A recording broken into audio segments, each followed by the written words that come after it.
The key to starting my game in this first lesson is going to be playtesting. I'm going to have to keep trying, keep exploring.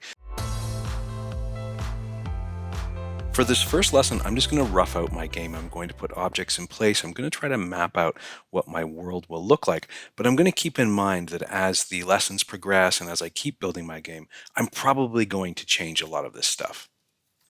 I want to create some areas of interest. I don't want the player just wandering around in an empty world. So I'm going to set up some different zones here that have objects and structures in them so that the player will see them and want to investigate.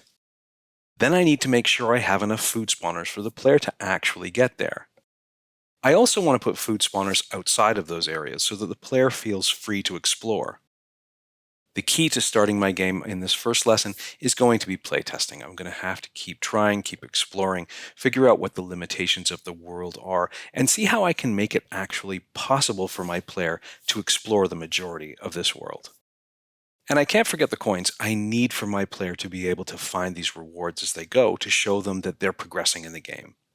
Rather than duplicating and moving my coins each time I'm pulling in a new coin from the pickups folder in the library, it works the same way and it's a lot easier. This looks pretty good. I'm going to keep playtesting and refining, and then I'll expand my game on day 2.